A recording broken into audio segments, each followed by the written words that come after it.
Live. Everywhere. On netrootsradio.com.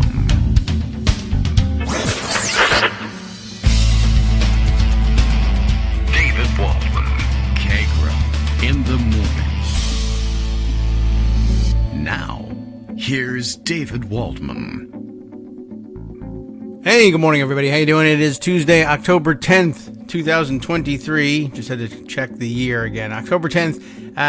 This is what a momentous occasion. October 10th is it is the 42nd anniversary of my bar mitzvah. Everybody, it's stuck in my head. October 10th, 1981. All right, I've been a fountain pen for 42 years. If you still get that joke. Well, you might be Greg Dworkin, for one thing, but, okay, small and select group who, I think probably still get that one. Anyway, no one knows what a fountain pen is either. Lots to catch up on today, many things happening. One of them is the continuing war in Israel, and unfortunately I can't tell you what's going on in that war, not because I'd have to kill you or anything like that. I wouldn't. And I wouldn't do it anyway. I'm that loyal a friend to you, and I think you should know that. But secondly, there's no telling what's going on in the war in Israel because everything is disinformation. Did you know that? Yes, that's two of the top headlines for today. There's a lot to round up, a lot of things going on, a lot of things that are happening that I don't necessarily want to delve into with time here, our precious time here where we're supposed to be learning about Cuba, and but are nonetheless, I guess, cultural touchstones for the day. But let's start with the things that may or may not be happening. There's a lot of fake things going on. Everything is everybody's into faking lots of stuff, I guess, these days. And I guess once you start getting away with fake electors, electoral college votes, etc., I guess there's no reason to stop faking other things. But as it turns out, one of the chief concerns this morning is fake news. I have a piece from Bloomberg about it, but then very shortly thereafter, I got maybe I got the note first, but I discovered the note afterwards. John Shiflett had sent me this piece from Wired. They also are on the case, and he very kindly sent me the text of the article in case I am paywalled out of it. But I guess I'll start with the Bloomberg piece, and maybe that the Bloomberg piece is drawing from Wired or vice versa. I'm not really sure, but it's significant that there are multiple outlets covering this story. The Bloomberg headline grabbed my attention with Israel-Hamas conflict was a test for it's Elon Musk's X, which is Twitter, and I don't know. By the way, there are conflicting schools of thought on whether or not you should just continue to call it Twitter or whether whether it no longer deserves to be called Twitter, and it definitely is something different. Not in the, hey, I'm Elon Musk and I want you to call it X rather than Twitter sense, but the, hey, I'm a user of the old Twitter site, and I'm so angry about the way it's been destroyed that I don't think you should call it Twitter anymore. Anyway, I don't know. I find it awkward to call it X, so just Twitter for me for now. Anyway, Israel-Hamas conflict was a test for Musk's Twitter, and it failed. What do you know? Researchers say changes to verification, safety policies, etc., make the site an unreliable source for news. Wow, I mean, it wasn't really a particularly reliable source for news. It was never a source for news, but it was a place where people swapped stories. And I guess back in the day before everybody started running away from it because it was terrible. So, I mean, at the root of this is Musk's making it terrible. There were at least people reporting news, and they provided links, and the links were to somewhere legitimate, and you could tell what the source was, and you had a certain amount of trust in reading it, even though very frequently if you were reading it and it was from the New York Times, Washington Post, or other mainstream outlet, we had lots of criticism for that mainstream outlet. It doesn't matter. Anyway, the story here, reported by Davey Alba, Daniel Zujic, maybe? Oh boy. And Isabella Ward. So here's how they approach it. Posts about the attack in Israel have led to confusion, misinformation, and conflict on Elon Musk's, they say X, formerly known as Twitter. That's what makes it so awkward to even go through all of that. It's just extra verbiage. Anyway, this all exposes how his acquisition and policy changes have transformed the social media site into an unreliable resource during a time of crisis, researchers said. And isn't that really when you want a reliable resource? Yes, time of crisis. Hours after Hamas gunmen from the Gaza Strip surged into Israel, carrying out the most significant attack of the country in decades, unverified photos and videos of missile airstrikes. You like that pronunciation of missile? Makes it sound like I'm very worldly and informed about it. Missile airstrikes. Buildings, of course, and homes being destroyed, and other posts depicting military violence in Israel and Gaza swirled on the platform. Many of the posts repurposed, that's a nice phrase for it. It's not. It's repurposed old images of armed conflict, passing them off as new, and were pushed by anonymous accounts that carried blue check marks, signaling that they had not in fact been verified, but rather had purchased verification under Twitter's premium subscription service, formerly known as Twitter Blue.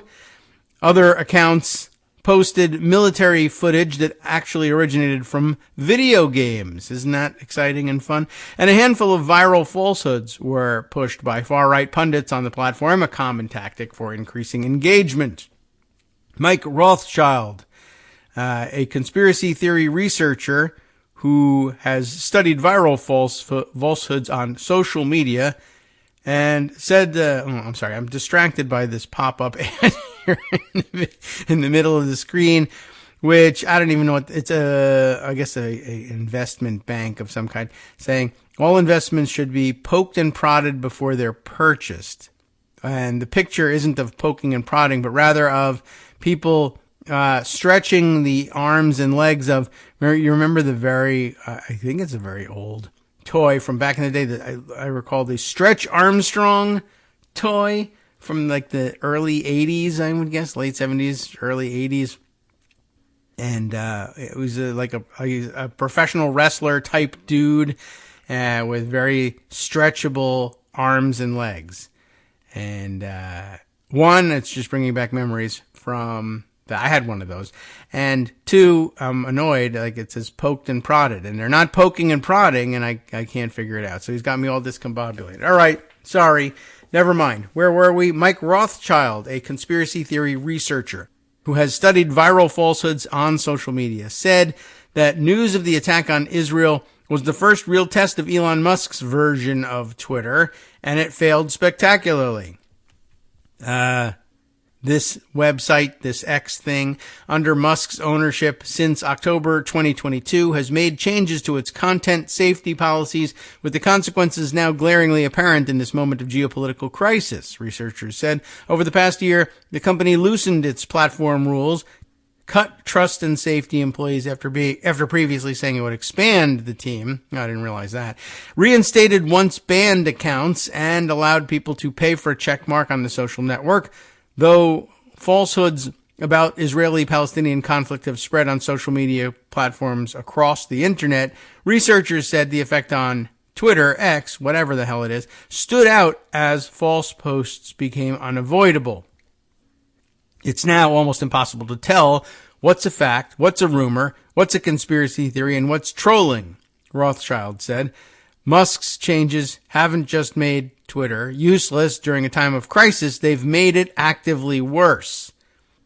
That seems an important difference. Musk himself recommended that users follow accounts known for spreading false or misleading information in a post on Sunday that's since been deleted.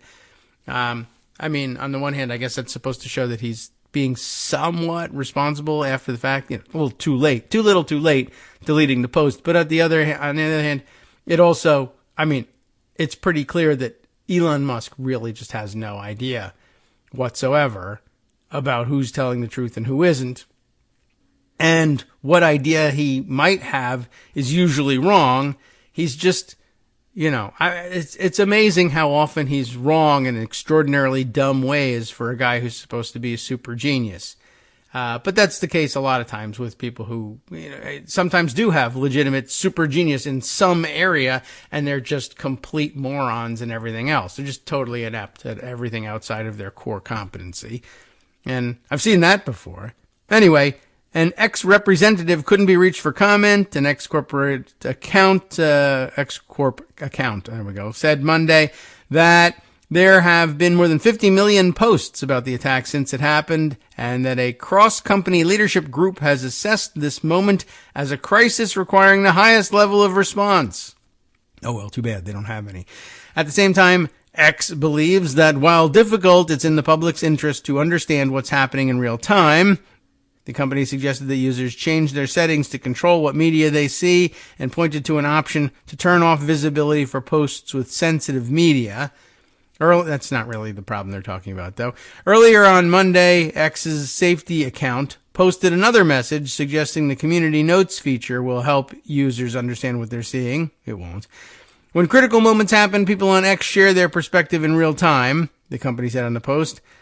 Community notes is a way for people on X to add context to posts, helping the others understand more about what they're seeing. We add new contributors regularly and just added more today. So there you go. It's solved. Imran Ahmed, Chief Executive Officer of the Center for Countering Digital Hate, a nonprofit, said that X's statement showed the platform was pushing the burden for a solution onto its users. We keep telling people that it's their job to wade through an ever-growing wave of misinformation that is increasingly indistinguishable from reality, said Ahmed, whose group is being sued by X Corp, how do you like that, after publishing research in July showing a rise in hate speech on the social network. They're suing everybody, including, I guess, the Anti-Defamation League as well. That one came to my attention the other day. So X is now suing everybody who says that there's a problem on X.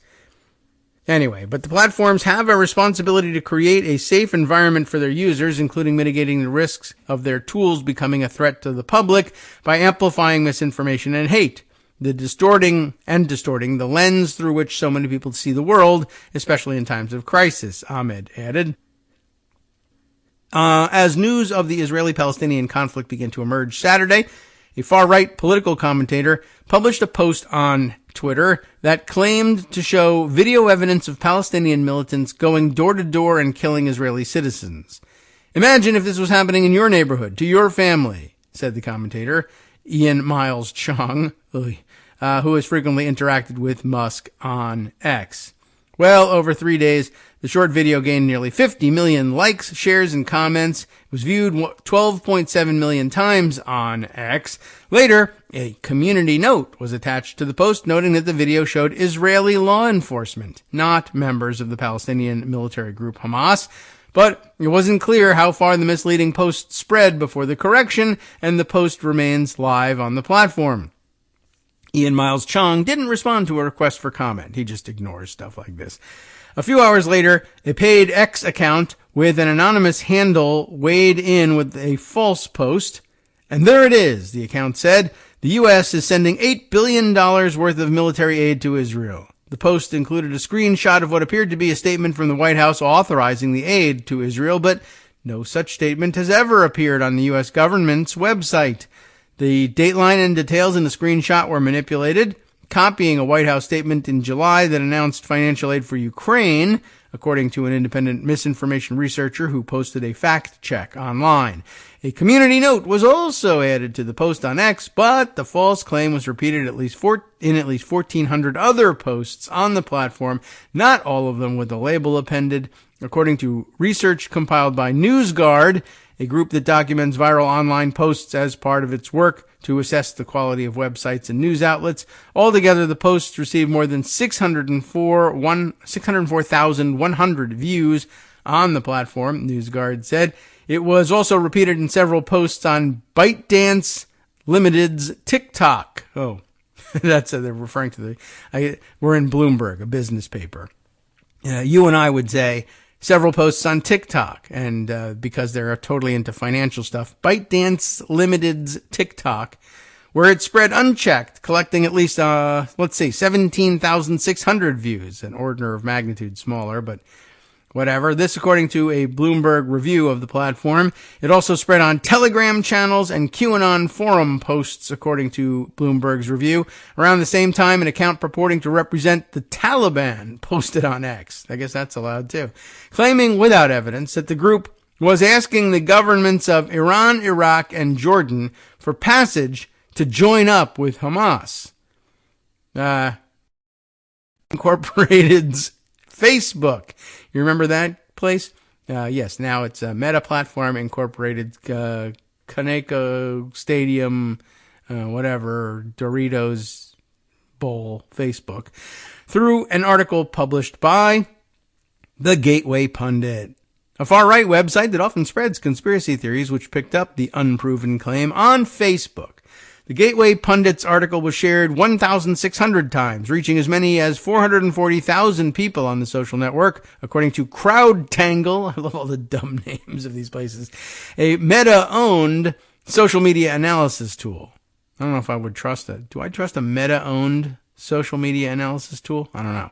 But Michael Kugelman, director of the South Asia Institute at the Wilson Center, a nonpartisan think tank, said there was no reason to believe the claim from the account is true. The Taliban have never staged any operations outside of Afghanistan, said Kugelman, who has studied Afghanistan and the Taliban since 2007. Their ideology and operational strategies have always focused on Afghanistan and Afghanistan alone. He also pointed out that the previous posts made by the account were uncharacteristically critical of Qatar, which the Taliban would never be. I mean, maybe they would be. I don't know. But he says no. Finally, if we suspend our disbelief and imagine that the Taliban were really preparing to send their fighters to Gaza, then they would not announce this publicly, Kugelman added. Broadcasting your covert plans to the world makes no sense. Well, no, if they're covert.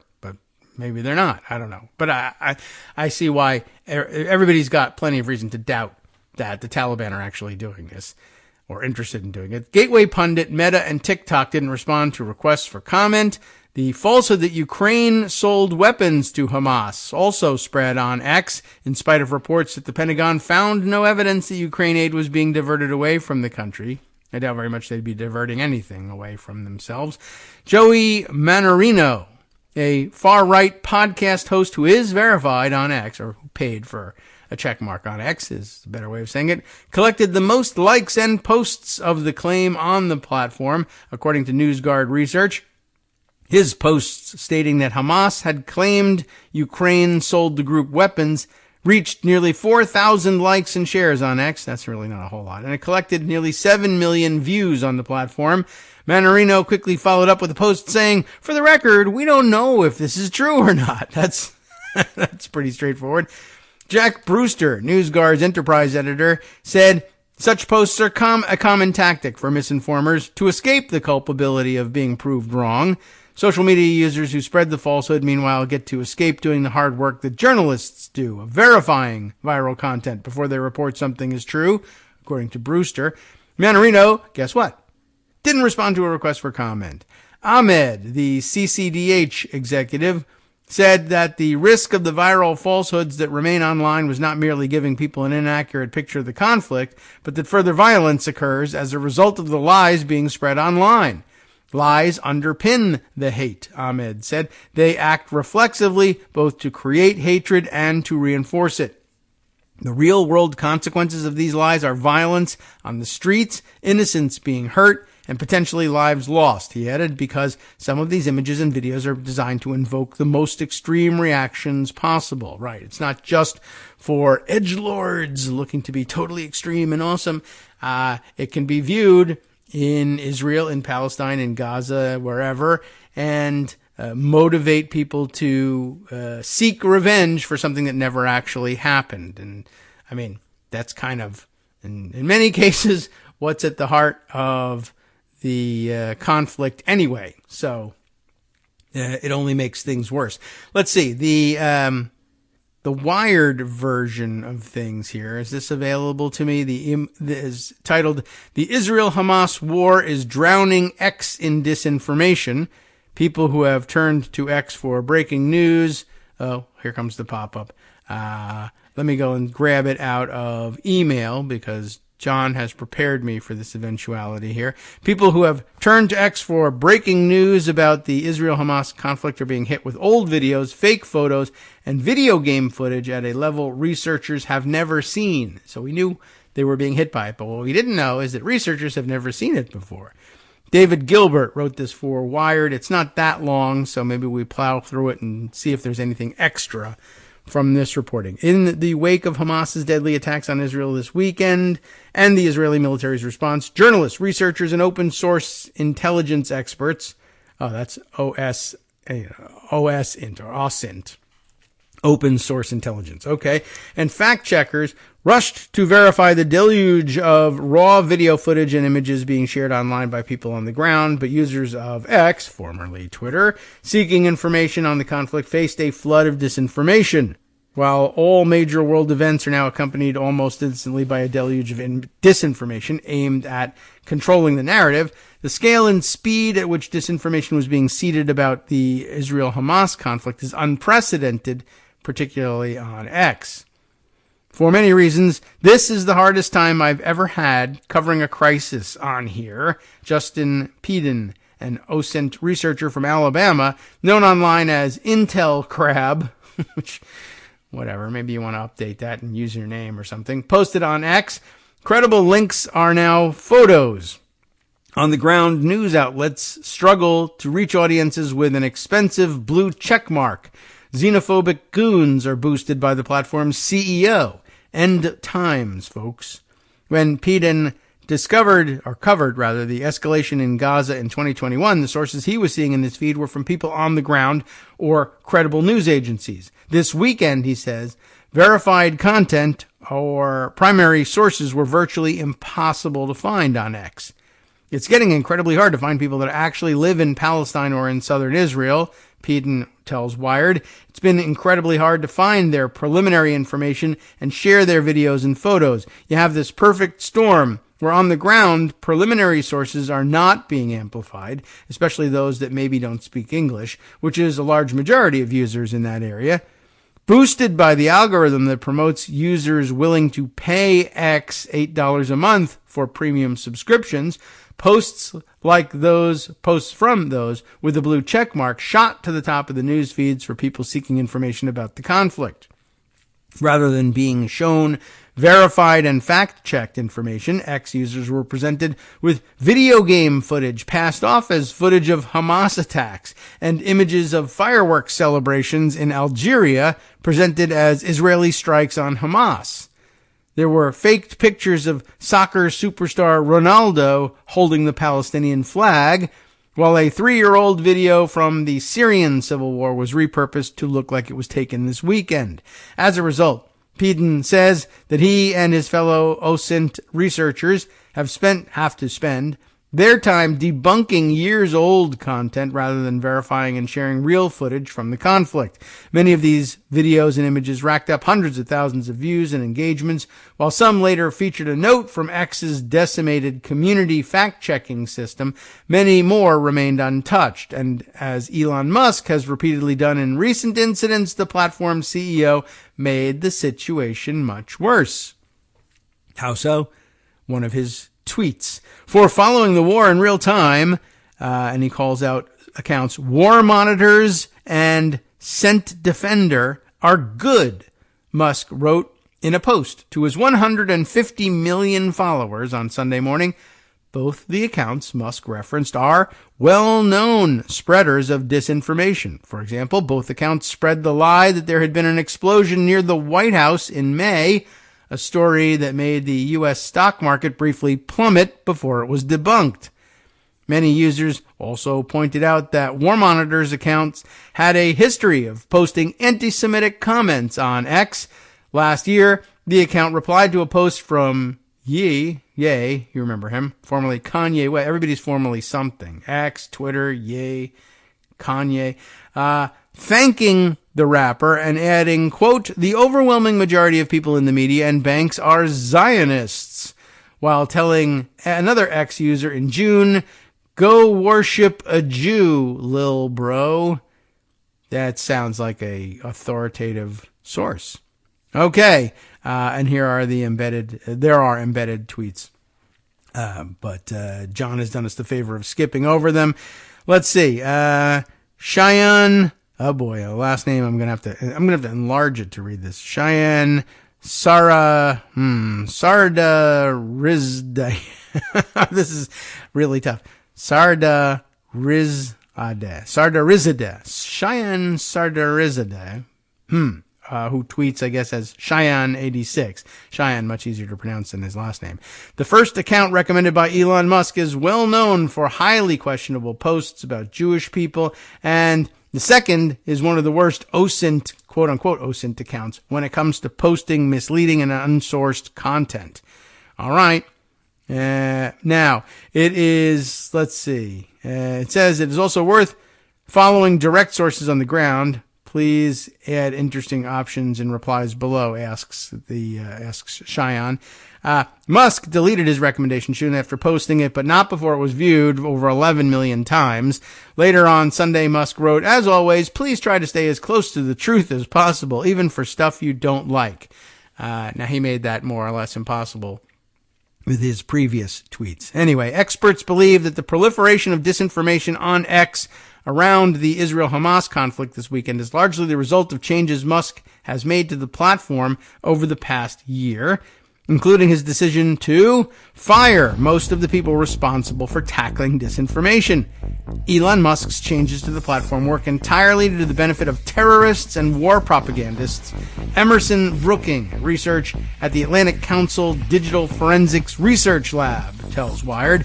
Changes in profit and incentive structure mean that there's a lot more tendency for people to share at high volume information which may not be true because they are trying to maximize view counts. Anyone can buy one of those little blue check marks and change their profile to something. Hi everybody, it's me, David Waldman. Yes, the same guy who interrupts you all the time. Interrupting you one more time just to tell you again, another reminder that your contributions are what keep this show on the air, and patreon.com patreon.com is still among the easiest ways to make the sustaining subscription donations that keep us afloat. Are you ready for the pep talk about how our Patreon campaign is still going strong and growing? Well, too bad. Yeah, the plain fact is we actually are headed in the wrong direction, and whereas we once had about 175 monthly patrons, we're now actually down below 150. Time to recruit some more. Not exactly the kind of news I wanted to share, but there it is. For those of you in a position to support the show, patreon.com does make it easy to make those secure, recurring monthly contributions to do so. Patreon.com/KagroX gets you straight to our donation page. We've been through a lot together. The worst of the pandemic, we hope.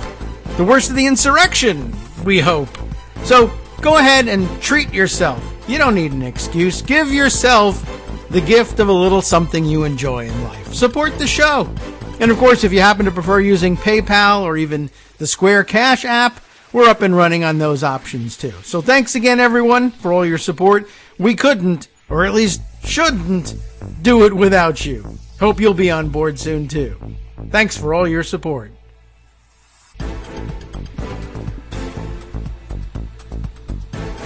All right, welcome back now to the Kagro in the Morning Show here on Netroots Radio. Let's finish this up. I got cut off, or I could let myself get cut off, knowing that the break was coming, and I was in the middle of a sentence and didn't really know how to end it in time, so I didn't. I just went, and made a noise, and that was super professional of me. But where I was in the middle of this was, of course, somebody saying, I think you knew what the end of the sentence was. Anyone can buy one of those little blue checks and change their profile picture to something that's what?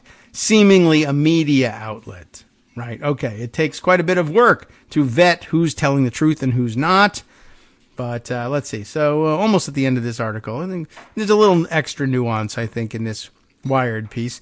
Although really, if I had read this one first, you would have gotten pretty much the gist, and it's kind of short. Anyway, X, which eliminated its entire PR team last year, I didn't know that, responded to Wired's request for comment on the proliferation of disinformation on its platform with the automated message, Busy now. Please check back later.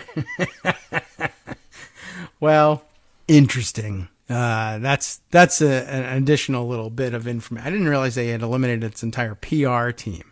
So, yeah, I guess you can take it for granted that any article that's critical of what's going on over there is going to have a blah, blah, blah, didn't respond to a request for comment. But this is kind of a funny way of updating that usual boilerplate language.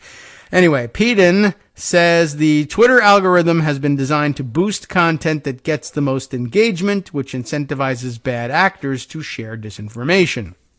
The videos and images that you're seeing of airstrikes, they're very prolific, Peden said. They're very hard-hitting, and unfortunately that means engagement does incredibly, incredibly well. Those images are horrible and dramatic, and they perform well. So, there is an incentive by others, especially those trying to push a narrative, to share old video from years ago just because people love looking at the stuff. In an echo of what happened when Russia invaded Ukraine in 2022, which, once again, Russia invaded Ukraine in 2014, Crimea is Ukraine, and I don't know why, but okay, we all sort of, we all ignored the annexation of Ukraine and then said that Ukraine was actually invaded in 2022. And then we say, well, that was only the main body of Ukraine, not just the Crimean Peninsula. But no, also Russia had already more or less invaded the main body of Ukraine. The Donbas region was already at war, I think, as early as 2014 as well. And Russia was pretending that they didn't officially have troops in Ukraine, and I don't know. Who knows whether they did or didn't, but they were pretending that they didn't, and instead they were just Ukrainians who happened to love Russia a whole lot, enough to put together paramilitary forces to fight the government of Ukraine in the name of, well, maybe not the Russian government, but possibly a bunch of people who might want to turn over control to the Russian government later. Wink, wink, nudge, nudge. We just didn't know what to call this thing. But here we are, eliminating, 8 years of war from the memory banks here. But okay. So, in an echo of what happened when Russia invaded Ukraine again, like for the 15th time, in 2022. Much of the primary footage emerging from the Israel-Hamas conflict over the weekend was first posted on the encrypted message platform Telegram. From there, it was taken and reshared on other platforms, but in most cases the footage was not fact-checked first, or it was taken out of context to suit the narrative being pushed by the poster. There's an immense amount of primary content that was first posted on Telegram groups in one form or another, but there's essentially no way to vet that information. Then, that primary information hits other platforms, notably Twitter, where there's an immense battle of spin and narrative taking place. Brooking says, you have artisans on every side, but my guess is he means partisans, but it's artisanal, farm-to-table partisanship that's going on here. You have artisans on every side. And some of the people who put together some of these fake videos perhaps are artisans in their chosen craft of disinformation. My guess is you have partisans on every side as well as sympathizers from one group or another who are also joining this battle. The situation is so bad on X right now. So bad. How bad is it? It's so bad that even seasoned OSINT researchers are being duped by fake accounts, including one that shared a false claim about Israeli Prime Minister Benjamin Netanyahu being hospitalized over the weekend. Any sort of ground truth, which was always hard to get on Twitter, is now entirely out of reach, Brooking says. So how do you like that? If there was ever a reason to give it up once and for all, that is one of them. So there are plenty of reasons to give it up once and for all. Not everybody has done it. I maintain an account there. I try not to actually add any content, but I actually have been keeping it open really more or less to be able to check back on it and say, was I following this person when they show up on Blue Sky, or were they following me on Twitter? And I've been trying to make an effort to try and recreate my Twitter environment on Blue Sky, but by adding people who engaged with me at Twitter, or sometimes just followed along and say, well, I'll follow them this time, and try and reconstruct things that way. And I like to be able to check back and find out who's who from the old days, from the old neighborhood, and that helps. But I occasionally try not to even open Twitter so that I don't I've occasionally accidentally retweeted things, thinking I was on Blue Sky or something else, and I'm trying to avoid that, but it does happen from time to time. Okay, let's see. Other things to share with you. There are many. One that Justice mentioned in the thumbs up message from this morning, just in passing, noting the fact that RFK Jr., Robert F. Kennedy Jr., who has been threatening to run for president and is running for president, and I guess the worry was that he would contend for the Democratic presidential nomination and run against Biden and presumably exploit the doubts that people have about Biden's, well, it could be about his policies, but more frequently than not about his age or something like that. And I just don't like Biden a whole lot, and now I want an alternative, and here's a Kennedy, and so therefore. But of course, he's an anti-vax kook and a pain in everyone's ass. And anyway, wasn't going to get very far, I don't think, in the Democratic primaries. Now says he'll run as a third party / independent. And by the way, the humor of it is lots of people thought that perhaps the Trump camp was interested in prodding RFK to run, or at least, astroturfing some support for him out there so that he would run and undermine Biden. But I guess I'm seeing more and more people saying, oh, actually, if he's running as a third-party candidate, they think that the polling data indicates that he'll draw more votes from Trump than from Biden. I don't know whether that's really the case. I haven't closely reviewed the polls. Maybe that's something that Greg has seen or would like to dive further into. But it would be funny if that were the case. I could see it being the case. It's truthy enough that I could believe it. And we'll see as time goes on. I don't think he's really going to be drawing any votes from anybody anywhere. So I don't really know. But at any rate, that is happening. And I thought we should at least mention that. Many other things happening as well that are worth pointing out. But I don't know. I can't spend the time reading the entirety of this article. ProPublica, as usual, has published another fantastic expose, this time not of Clarence Thomas, but of someone completely different. They absolutely do report on other people. This one being shared widely this morning, and really maybe all you need from this is the headline, although you shouldn't shortchange yourself or the work that ProPublica has done on this. But the headline is a eye-grabber. A detective sabotaged his own cases because he didn't like the prosecutor. And I guess the kicker to it is that the police department did nothing to stop him. Reporters here for ProPublica, Jeremy Kohler, and for the Riverfront Times, Ryan Kroll. This top line story here, I believe, is from St. Louis. And so maybe the Riverfront Times is a local source there. But apparently they have stories from a lot of places, because the subheader here reads, across the country, police have undermined and resisted reform. To protest a prosecutor, one detective, just this one anyway in St. Louis, was willing to let murder suspects walk free, even if he'd arrested them and believed that they should be behind bars. It is a fascinating story. And the basics of it are reachable in the first few minutes of the read here, and I'll just give you the lovely narrative as it's laid out here. The voicemail left on St. Louis Police Detective Roger Murphy's cell phone carried a clear sense of urgency.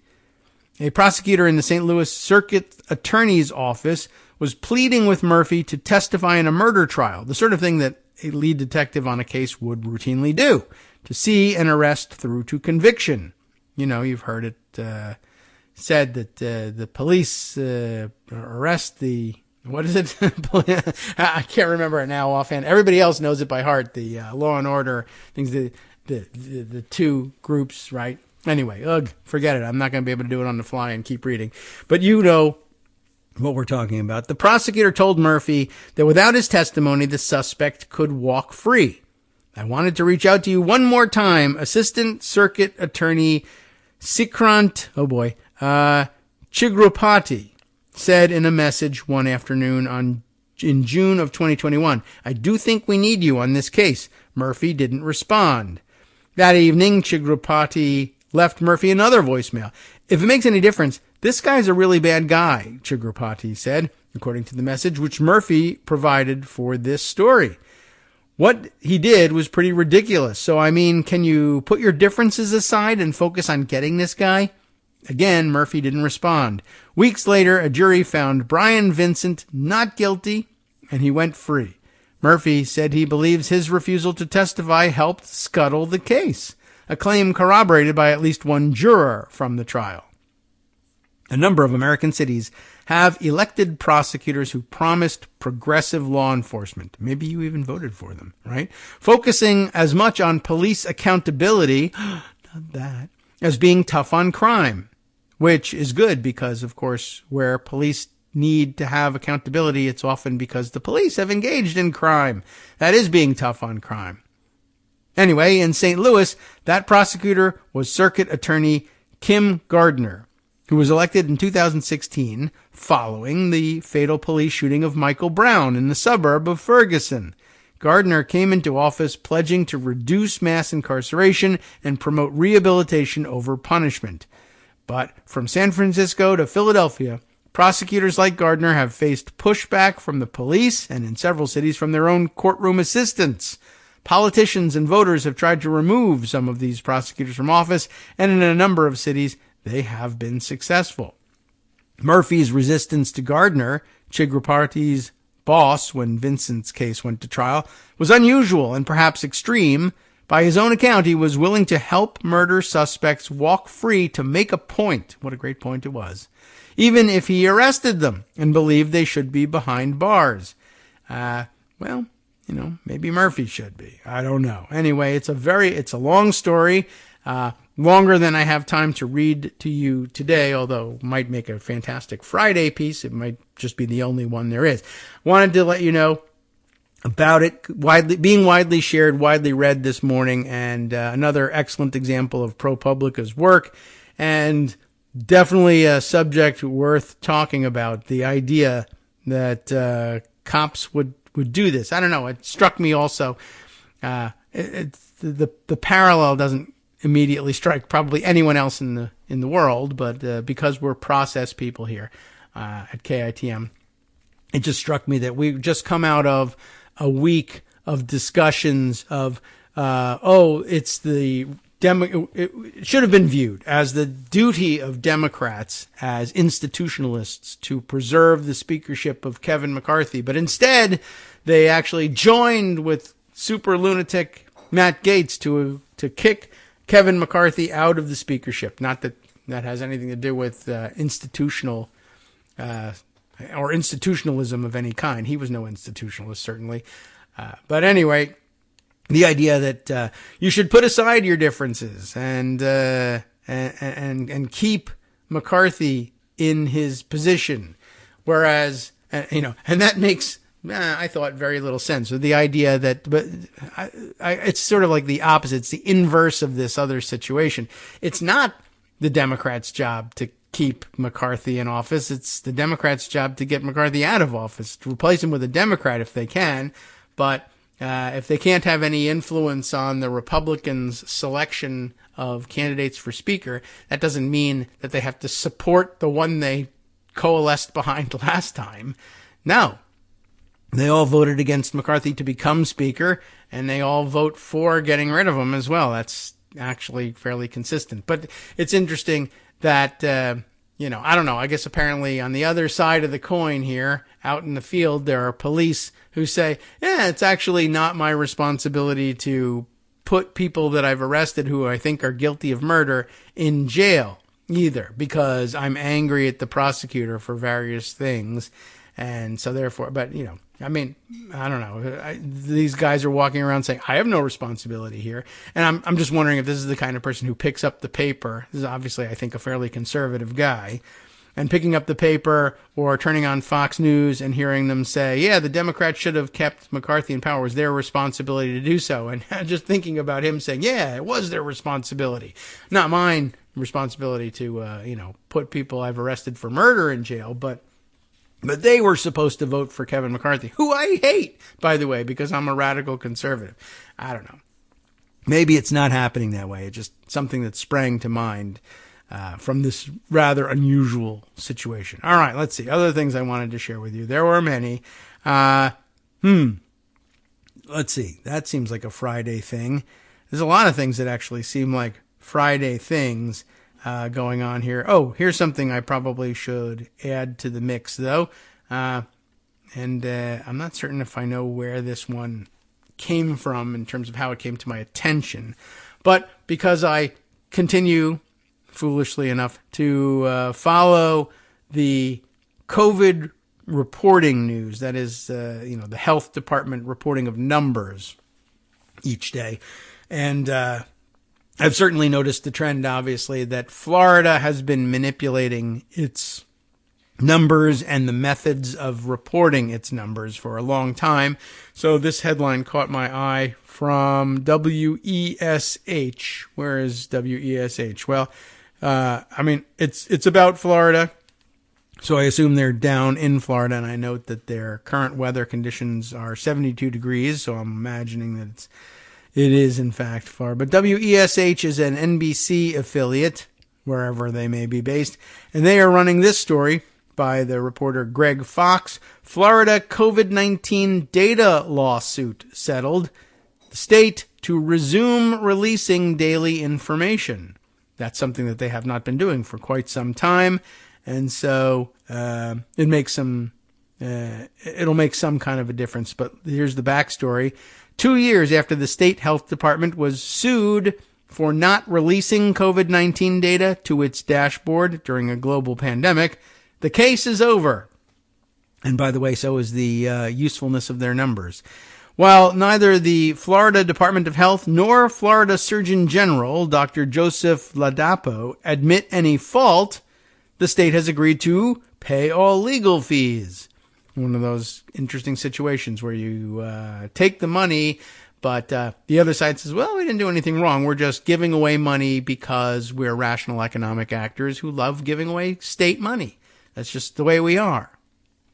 We're not altruistic because it's not our money, and it's not theft because we're a state, and I don't know, and something, and we're not at fault. Wink, they are at fault. Later this month, the Florida Department of Health will once again post daily COVID-19 information. So they stopped reporting all the information. They got sued. They didn't lose the suit. They just decided to pay the legal fees of the people who sued them and do the thing that the people who sued them demanded they do. But wink, it's not our fault. We admit no fault in all this. Anyway, WESH2 News obtained the settlement outlined in court documents from the Second Circuit in Leon County. Since the lawsuit was filed 2 years ago, Governor Ron DeSantis and Ladapo, the Surgeon General there, who's a lunatic, by the way, have been criticized by the medical community for their recommendations on COVID-19 safety precautions, most recently recommending only seniors 65 and older get boosters. The settlement is widely viewed by First Amendment groups as a major victory when it comes to seeking and obtaining public records under Florida's sunshine laws. They were hiding this information from the public, Michael Barfield said, which leads me to believe that they should have held out for a declaration that you did something wrong, and although you won't admit fault, you are at fault. And they got everything but that out of their lawsuit. He's who's Michael Barfield, is with the Florida Center for Government Accountability, one of the plaintiffs. Under the settlement agreement, COVID-19 data must be released for at least the next 36 months. Instead of reporting numbers every 2 weeks, as the health department does now, beginning October 28th, daily COVID-19 data must include daily vaccination and case counts. Not only have they been releasing information only every 2 weeks, but they've been doing it on Sunday nights, I've noticed. That's even more, more sneaky, covert news dump-ish than the old Friday evening attempts. I don't know why, though, anybody ever did Friday evenings instead of Sunday evening. I guess because they just didn't want to do any work on a Sunday. But if you want to bury news, dump it on Sunday evening. Anyway, let's see. Also, weekly death reports must be released by county, age, gender, and race, according to the settlement agreements. The state must also pay the plaintiffs legal fees of $152,500 in addition to covering their own expenses of roughly the same amount. So the taxpayers are out $300,000 and didn't get the information that they were and are constitutionally entitled to. Well, they will get it, though. I don't know why he phrased it that way. Former state lawmaker Carlos Guillermo Smith filed the lawsuit in August 2021 during the Delta surge of the coronavirus, when infections spiked to more than 24,000 per day in Florida. The state had gone from daily to weekly reporting of COVID-19 data in the first week of June 2021. Smith cited the need by the Orange County Public School District to have the latest information on the spread of the virus as classes were about to resume. Would students need to wear masks? Socially distance? Study from home? Guillermo Smith told WESH2 News the withholding of COVID-19 public records at the same time DeSantis had signed an executive order to bar schools from mask mandates put students, faculty, staff, and their families at risk. They know that they lied to the judge in court when they didn't have these COVID-19 records, and that was the reason they weren't producing them, Guillermo Smith said. They know that they were wrong. They know they broke the law, and our lawsuit caught them red-handed. The governor has consistently argued, as he did during a news conference in August 5th, 2021, it's a parent's choice in Florida, and government can't override the parents, DeSantis said. Well, that may be true. I mean, it isn't, but that may be their philosophy, but that doesn't mean that you're also allowed to not actually keep any track whatsoever of what's going on in public health. That's still supposed to be a basic function of government, but to hell with it. Because if we don't have information showing that this is a dangerous disease, then we can claim it's not one and do what we want. And that's what they did. So far, 91,178 Floridians have died from the coronavirus, with nearly 10,000 new cases every week, according to the Florida Department of Health's latest report on September 28th. That report also shows that there were 9,540 new COVID-19 cases that week, with 35 new deaths. To date, 7,813,431 Floridians have tested positive for the disease, more than a third of the state's population. A better way of saying that would be 7.8 million Floridians have reported positive test results for the disease. I am fairly certain, as you are, that many, many more have actually tested positive. They just no longer felt the need to report it to the state. WESH2 News reached out to the Florida Department of Health and the governor's office for comment. Guess what? They got nothing but a written statement which says that they're awesome. How do you like that? The press release from the Florida Center for Government Accountability is simply another political stunt, they said. It is strange to characterize a settlement that ended in a mutual agreement in the matter that FCGA did. They won their case. They said so. And the Department of Health says, no, you didn't, because we didn't admit fault. Aha. COVID-19 data has been made available through historical department reports, and the department has always reported data to the Centers for Disease Control and Prevention, CDC. It is unfortunate that we have continued to waste government resources. It is unfortunate that you did that. But that I'm surprised they didn't say had to. But okay. It's unfortunate that we have continued to waste government resources, yes, arguing over the formatting of data with armchair epidemiologists with zero training or expertise. You see, they're lashing out in their stupid response. And anyway, the article actually ends with more of it. They get the last word in all of this, which is amazing. And that doesn't mean I'm going to read it all out, because, but to give you a flavor of, for them to lose that lawsuit, to be ordered to release the information and pay the legal fees of the other side, and then put out a press release that says they're lying, they didn't win, we're just voluntarily paying them money and voluntarily changing the way we're reporting this information. And look at all the taxpayer resources those guys wasted by asking us to perform this basic function of government. What can I tell you? Lunatics running the asylum down in Florida. You've known that for a long time. And by the way, lots of analysis just to tie it back to today's and this week's top story. What's happening in Israel, as we mentioned yesterday. A lot of sentiment apparently in Israel that putting irresponsible ass clowns in government, whether it be Florida or Israel, has real life and death consequences. And for all the people who always assume that, I guess what the lunatic Republicans themselves would dismiss as the quote-unquote deep state, but all the people who relied on there being a permanent governmental apparatus and or adults in the room who would make sure that the irresponsible ass clowns didn't just kill thousands of their own. I guess that guardrail really just doesn't work. Oh well, it was a good assumption for a while, and now it's worthless. Okay, let's see. Other things to share with you. There are many.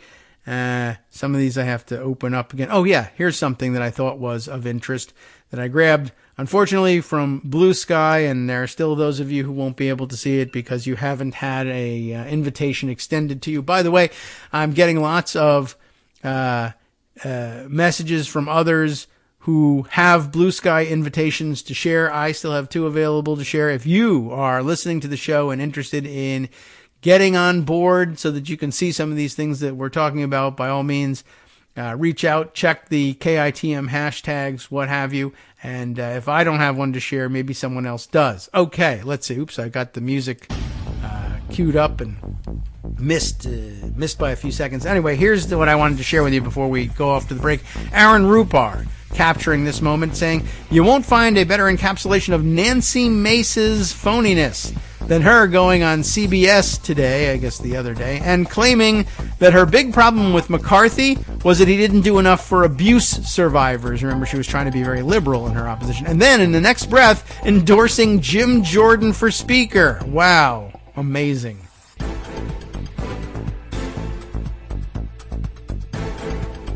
All right, welcome back now to the Kagro in the Morning Show here on Netroots Radio. Yeah, so Nancy Mace, who you all knew was a phony, she jumped out at me immediately when she joined with Matt Gaetz in voting to oust McCarthy.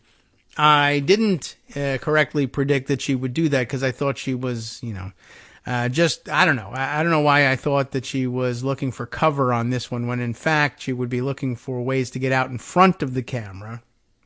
But I guess I don't know whether she was anticipating being primaried from the right if she didn't do it, or whether she was anticipating I don't know, a redrawing of her district, because that's in the offing as well. But ultimately the decision was that she was going to join with the ultra-conservatives in ousting McCarthy and then have a press conference immediately proclaiming that she had very liberal progressive reasons for ousting McCarthy, which are they would be fine reasons if you were in fact a liberal and progressive person, but I don't know. This is her calculation. She's going to join with ultra-right Republicans, and she is a Republican. I mean, you could also say, well, for instance, all Democrats, I guess you could claim, joined with ultra-right Republicans in voting McCarthy out, and they claimed to have very different reasons than the ultra-right did. So why can't this also belong to Nancy Mace? And the answer is, well, Nancy Mace isn't a Democrat. She's a Republican. And as Greg has pointed out, a not so secret radical hard right, ultra conservative that would not be a label that you would have great difficulty hanging on her, though her shtick was always, well, I represent one of the bluer areas of a red state, to be sure, South Carolina, and I'm treading this fine line. But she seems to vote far more often than not with the lunatics in the hopes that she avoids being primaried, maybe is her plan. But at the same time, she just goes straight back out and says, well, the reason I'm doing it is because I'm so liberal and moderate and progressive. And all you blue voters should not be motivated to come out, at the minimum, not be motivated to come out and vote me out of office. And instead, view me as a bridge between the sides. But the voting record, I guess, hasn't stood up to it. Anyway, so she came out and said, I voted to get rid of Kevin McCarthy because the part I caught from her press conference is he's not doing enough to protect women's right to an abortion. Well, he's not doing anything to protect women's rights to abortion. He's anti-abortion. I mean, but I don't know. I guess we were supposed to swallow this as it's one thing for her to say, I'm personally pro-choice, and that leaves me out of the inner circle here in the Republican Party. I mean, she could claim that. But the idea that, she was hoping to pull him to the left on abortion with this. No, and that was never going to happen. And also, you're not really even actually known for that sort of work. But okay, whatever. So this one was just particularly surprising because she shifted the message a little bit and said, well, I voted against Kevin McCarthy because he hasn't done enough to protect abuse victims, sexual abuse victims in this country. Advocating for, presumably for women as, who have been victims of sexual abuse and sexual assault. Not that she would only limit it to women, but that would probably we were supposed to probably understand that as her key focus. But yeah, Aaron Rupar points out rather amazingly, the idea that you can say, well, I'm against Kevin McCarthy because he didn't do enough to protect people from sexual abuse and sexual assault in this country. And then in the same breath say, yes, and I also endorse Jim Jordan for Speaker, who was an enabler of coordinated and active sexual abuse and sexual assault of his own athletes when he was Ohio State wrestling coach. Seems, well, incongruous, let's say, I think was Aaron Rupar's point in noting that. So, just thought I would add that to the mix. A couple of other things that might be of interest, including some relatively long reads. But before I do that, just want to note the other things, other communications I've had with regular listeners who have emailed of late. Let's see. We have Rosalind McGregor sent a note asking about this. And I don't think we actually addressed this directly, but asking, can you speak to the situation we're in with no Speaker of the House? And we have done that. But what about with respect to efforts to get the discharge petition done for the ERA, the Equal Rights Amendment? Yeah, I haven't thought about this, and it's a good question. A discharge petition, it shouldn't be affected by the lack of a speaker, I think, because it's an explicit rule with its own explicit procedure. If you get to 218 signatures, there's, the rules at that point determine how, like with privileged resolutions of other sorts, this sort of bestows its own sort of privilege. There is a specific time frame within which a vote is to be scheduled on legislation discharged from committee by petition. So I don't know whether it matters whether there's a speaker or not.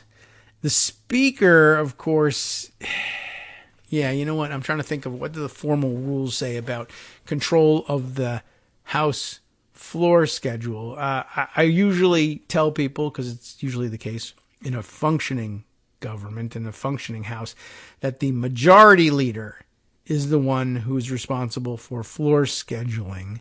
But now that I think about it, I mean, it could be, it's been a long time since I reviewed any of these rules, but it may be that they have de facto control over this, and that it's assigned to them by party leadership. Will you be the one that decides the scheduling? And under the authority of the speaker to actually control the scheduling, I don't know if this is the case, I'll essentially say, well, whatever decisions you make, I'll endorse, and that will be the schedule. You'll make it by my authority. I don't know whether it's that or whether it's in fact in the rules that it is up to the majority leader, that they have their own independently existing authority to control the floor schedule or not.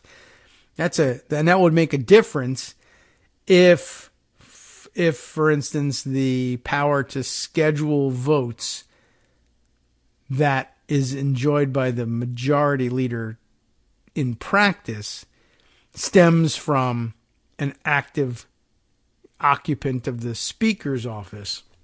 Then you might wonder, how would that affect the scheduling of a vote on legislation that was successfully discharged from committee. But of course, we have that first hurdle, actually successfully discharging the thing. You need to have the 218 signatures. I don't know how many signatures they have now, but it's probably 212, all the Democrats having signed and Republicans not signing. But it's a particularly good question, because usually you'll find that members of the majority party won't sign a discharge petition for fear of retribution from the leadership.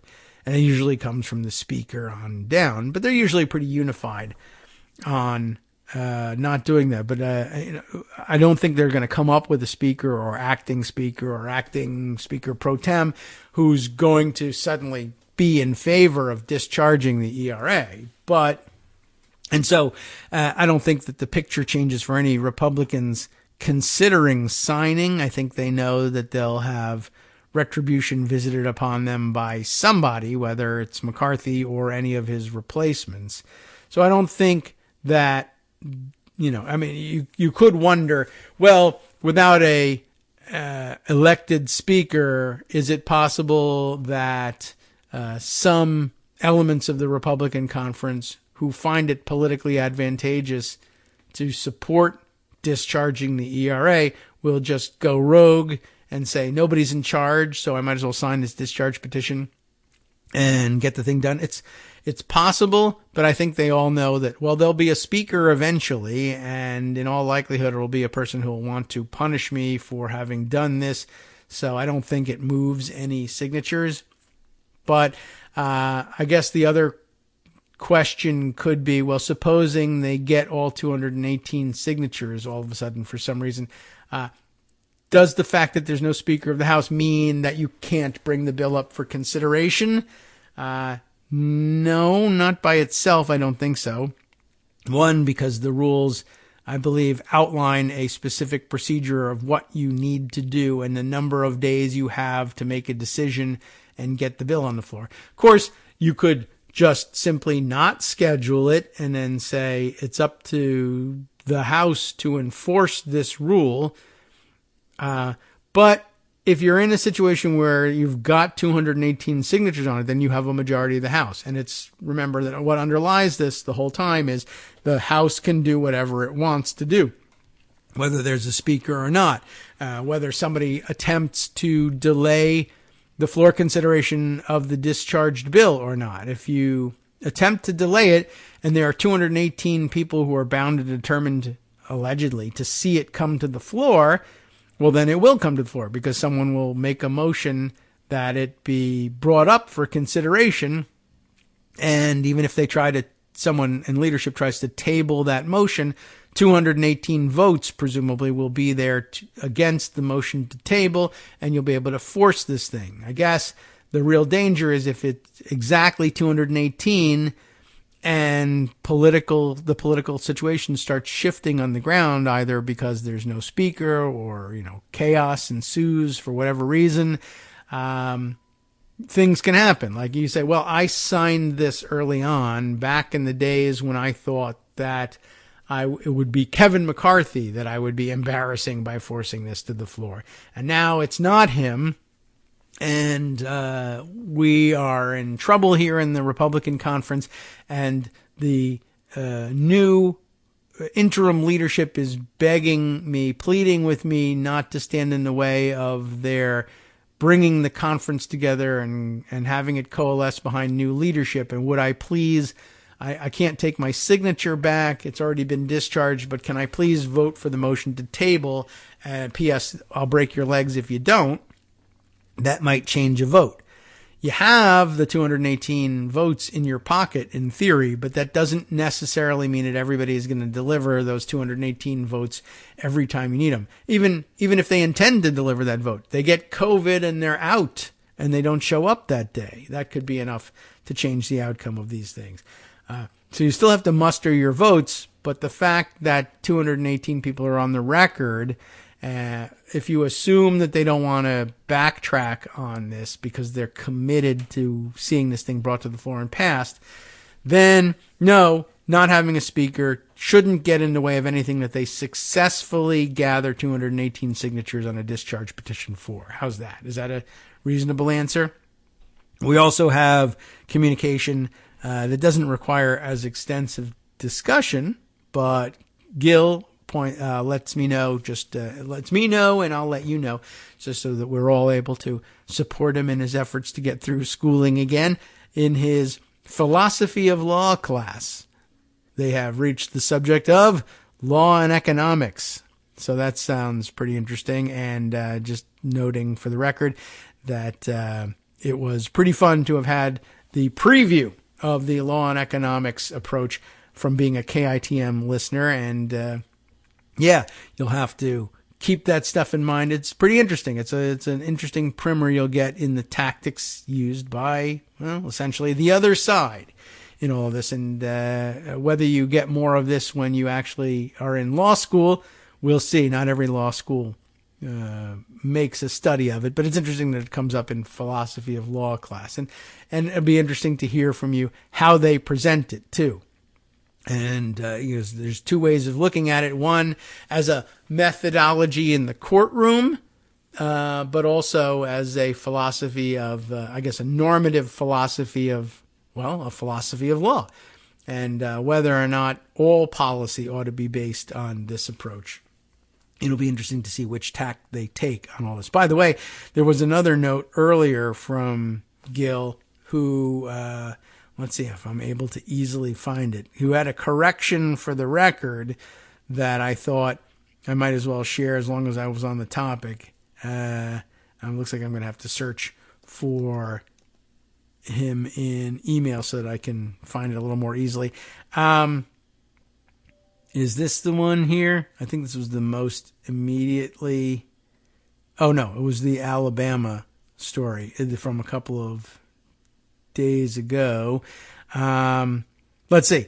He was listening to the September 28th show, I guess, saying, hey, I just finished listening to the segment where you read the article that he had suggested to me about the redrawing of the maps in Alabama and the courts finally ordering Alabama to come up with a second black district. And in which I had, I read it and commented on, what I thought of it. But he says, hey, I just finished listening to the segment and you didn't finish reading my email. And if you did, you would have seen me give caveats about the article that I guess I provided on my own instead. And, yeah.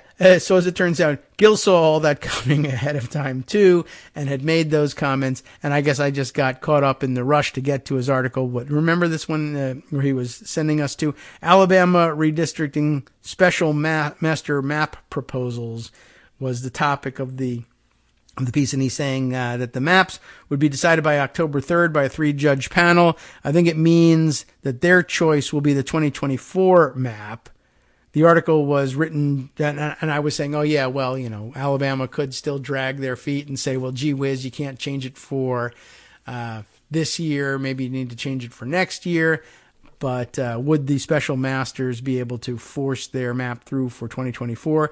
And he does note that the article was written just before the Supreme Court decision on whether to grant the Alabamans' request, but I don't see how their rejection could give them a better outlook.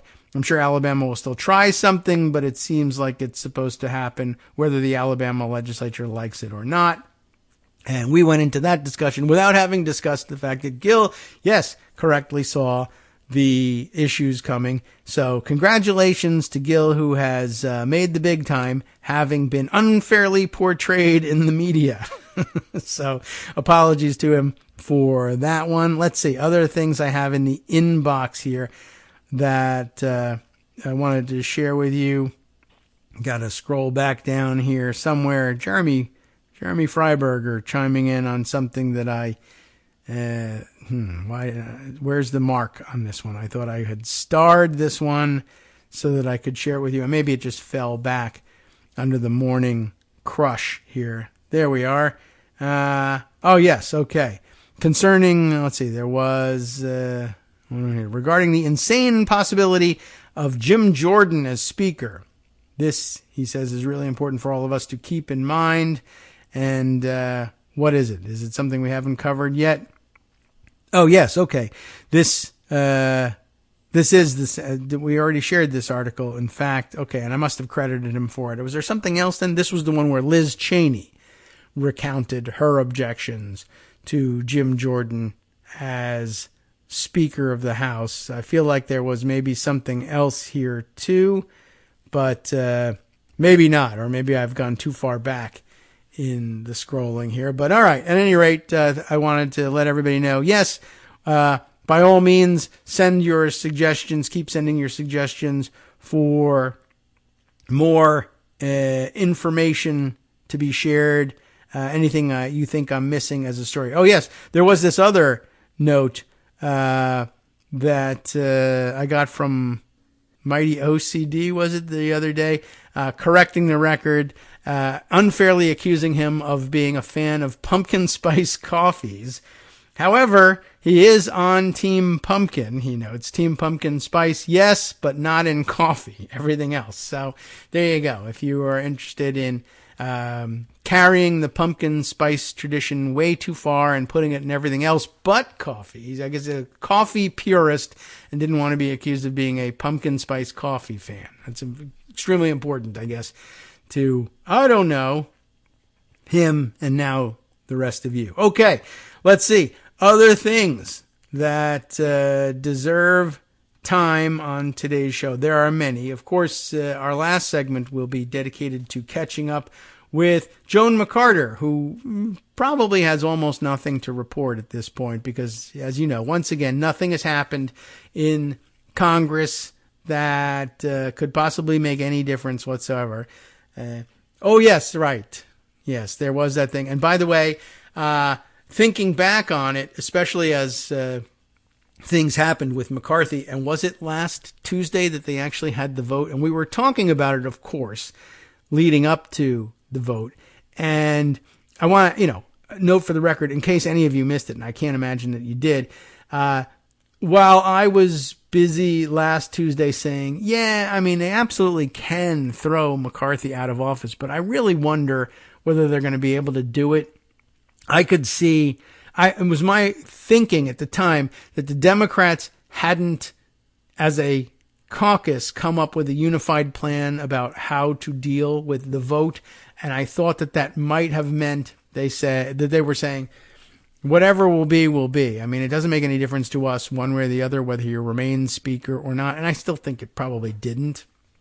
But I don't know whether they saw some political advantage in, Republicans in disarray. And I agree that there really would be. But I just sort of thought that it would be the sort of thing where there would be some old line conservative-ish or institutionalist Democrats who just were uncomfortable with the idea of not of being rid of McCarthy, but of meddling in what really is a Republican decision.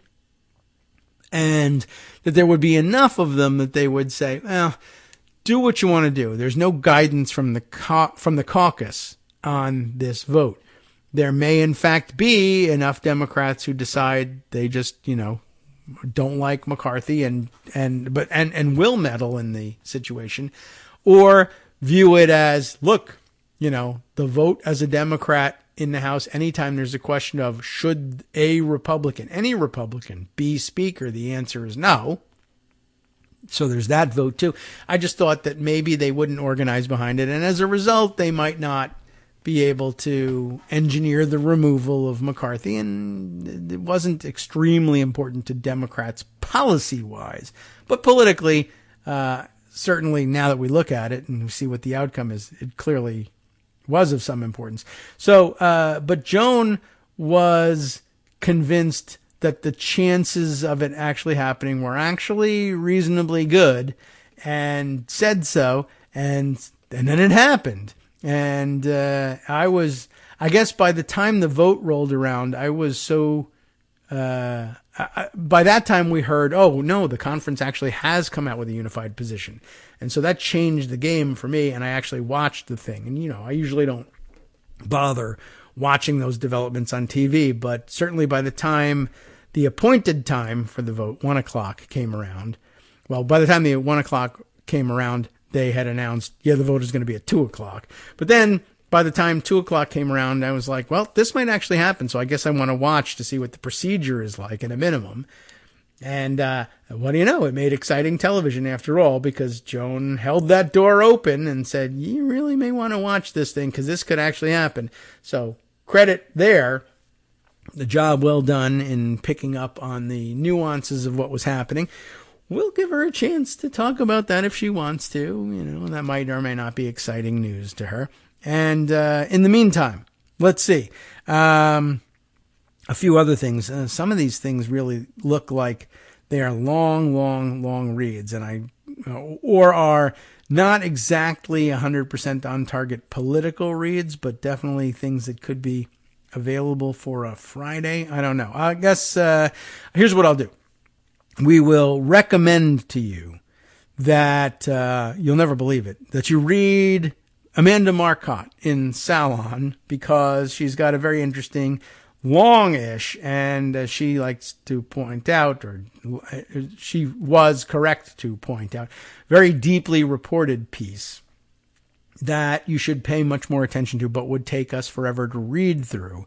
But even though I won't get it all in before the break, I want to give you a sampling of it so that you'll be encouraged to read it. A good and inspiring piece. Moms for Liberty meets its match. Wouldn't you like to know about that? Parents in this swing suburban district are fighting back. You want to find out where? Well, the subheader tells us a little bit about it, or hints at it. Republicans hope to use education wars to turn purple suburbia red, thanks to Glenn Youngkin, I guess. In one Pennsylvania district, that backfired. So what, where, how? Let's find out. Monster Liberty, it starts off out in quotes here. Monster Liberty, that's how the otherwise excellent closed captioning service in the auditorium at Penridge High School interpreted Moms for Liberty. That's funny. While one of several dozen citizens who had waited in line to lambast the group spoke at the podium. A chuckle rose up among the parents in the crowded school board meetings held on a late August evening. This is how long she's been working on this piece. After the first day of classes for the Penridge School District in suburban Bucks County, Pennsylvania. Fair enough, one mother whispered to another. Monster Liberty. That's pretty funny. That wasn't the only moment of levity that evening, which saw a robust crowd of largely irate parents speak out against the adoption of a social studies curriculum linked to far-right organizations like Moms for Liberty and the ever-present Hillsdale College. Before the meeting, people exchanged wisecracks about talented clappers, an inside joke reference to an email circulated among local conservatives that appealed for sympathetic outsiders to turn out and applaud the right-wing agenda. You do not need to be a resident to attend and clap, it advised, for policies that bless and protect our children. How nice. So hired clappers. Interesting. Most of the attendees saw that appeal as a minor victory, or at least as evidence that they were gaining ground in the battle for control over the school district, one of hundreds of similar battles unfolding all over the country. Yes, the Penridge School Board was dominated by far-right members, one of whom had been present in Washington for Donald Trump's Stop the Steal rally riot on January 6th, 2021. She says rally turned riot, but it was a rally riot. Yes, at least 5 of the 9 school board members were linked to Moms for Liberty, a right-wing AstroTurf organization that has orchestrated a national campaign to remake public education along arch-conservative and anti-intellectual lines. But Penridge board meetings for months have been dominated by outraged parents speaking out against the Moms for Liberty incursion and the board's majority's apparent agenda. Conservative forces were sufficiently worried about the optics, it appeared, that they were eager to pull in talented clappers from outside the community. So they're having some tremendous success there. And this deeply reported, as she tells us herself, piece, and a lengthy piece at that, will reveal some information about just who's done it and how, and maybe find out whether it's replicable across the country. It really needs to be, so I recommend the piece to you. Sup fam, it's your boy Darwin, aka Darwin_Darko, aka the most reasonable man in America, aka KITM's senior black correspondent. You might remember me from such recordings as Spacemen vs. Space Cadets and We Need to Talk About Joe Biden. Today, I want to bring you good news about that thing you've been struggling with. Do you suffer from giving too much of a damn? Do you turn on the series of tubes and find yourself outraged at the particular way some news organization strung some sentences together only to realize, nope, this is not some fictional hellscape? Well, guess what? You no longer have to accept the life of giving too much of a damn. You can do something about it, because even you, yes you, can be a show contributor. Now I know what you're thinking. Hey, Mr. Most Reasonable Man in America, I'm not some professional podcast talking guy. Don't worry about it. Do you have a smartphone or some other electronic recording device? Well, that's all you need. You too can have a segment where you can read us an important article and give us your take. Read one of your own original essays, or even just give us your commentary on something you'd like to share that's important to you. Fair warning though, side effects may include general punditry, having opinions and hot takes, getting stuff off your chest, and hearing your own voice. If your recording lasts longer than 5 to 7 minutes, please consult kagrox@gmail.com. That's KAGROX@gmail.com.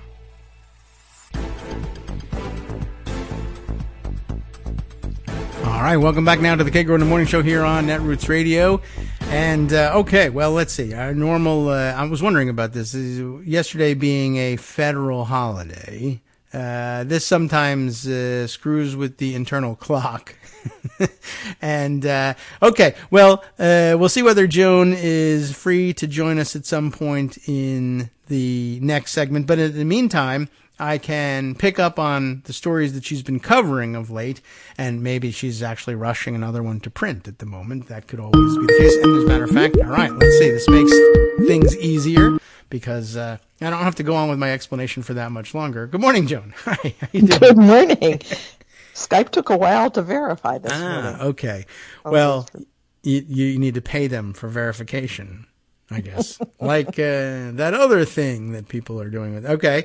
Yeah, I thought it might be that. I thought it also was like, oh yeah, federal holiday yesterday, it could be like, oh gosh, today's Tuesday. I don't know. But at any rate, I had all your stories at the ready. And as it turns out, let's see, we spoke just before anything interesting was happening last time, and then nothing happened in between. So nothing at all. But kudos to you for keeping the door open for the very real possibility that Kevin McCarthy would, in fact, lose his job that very day. You made me sound smarter than I am. Well, isn't that the job, really? So I love to do that. People don't do it enough.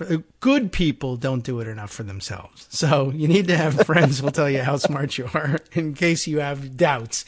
If you were a Republican, you would never doubt how smart you are. Well, I'm not that smart. I really thought we would be in a government shutdown by now. So, Well, we're just preparing for the next one. I did not see them. I did not see McCarthy caving and Okay. relenting on the government shutdown, and not seeing that. I did see.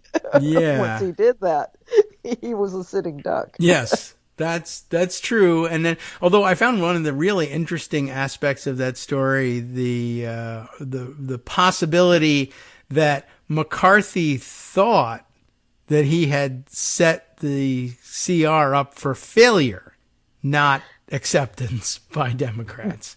Yes, he thought and he really did try. He really did try to make the Democrats shut down government. Yeah. I mean, right up to where you're not allowed to see the bill. Well, they'll never vote for it if we don't let them see the bill. They'll blame it on us for moving things too quickly or whatever, but we'll blame them for saying no. And then they actually, well, I guess he just thought, well, we can't read, so they probably can't either. And if we only give them 20 minutes, there's no way. Not, of course, foreseeing that they would figure out a way to delay things. Yeah, I mean, and then coming back and blaming them for trying to shut down government by asking to, read the bill. Yeah, and so then thinking that they would come save him. Yeah, I don't know. On the speaker vote. That sounds pretty amazing. I mean, I was amazed that the Democrats were able to organize on what to do with the McCarthy vote very quickly. But again, it comes from, from years of watching Democrats not come to any conclusion about some controversial things, but also, it's colored by watching the Republicans unable to come to agreement on anything. Yeah. And because you always have the core of Democrats who think we have to save them from themselves. Yeah. This is too scary if we don't do that, if we don't step up and pretend like, we're the responsible ones. And not pretending like they are. They are the grown-ups in the room any given day. You usually will have that, but that's also what I guess I didn't. I think it was underestimating how angry they were at McCarthy for continuing to spit on them. Well, right. After they saved his butt a couple of times. Right. And big stuff. Yeah. But usually, I guess that's the usual tack that some of them take, but then thinking it through afterwards, the benefit of hindsight, I was able to say, well, usually there's as bad as the speaker is on policy, the place is running and we are legislating. But that was not the case under McCarthy. And so it was probably like, well, we'll get a dumber and bigger lunatic, but we'll likewise be, ineffectual and unable to cooperate with the Senate. So what's the difference? Yeah, I think the big question was, could it be worse? Yeah. And I think the answer for a lot of them was, no, not really. Yeah. I mean, could they find a worse person? Yes. Would the legislative outlook be any worse? No, not really. And there is always the possibility that this drags on long enough, and it certainly looks like it's going to drag on for a very long time, that some of those so-called moderate Republicans are going to say, we can't let this keep happening.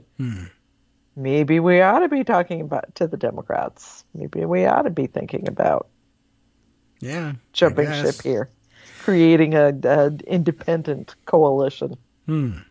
Block of people that can change things. So, I'm not holding my breath on that, because you saw people like Mike Lawler, who should be thinking about changing parties right about now. The freshman Democrat from New York, who's in the strong Biden district.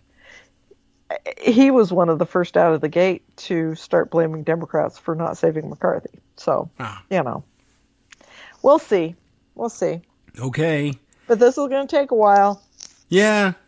So in the meantime, at the very least, it's gotten journalists to write pointed stories about having to not only show that, okay, Republicans are in disarray, but yes, this also means that all of the stupid stories about Democrats being in disarray we just liked the phrase, and they actually kind of have been curiously unified in the face of this.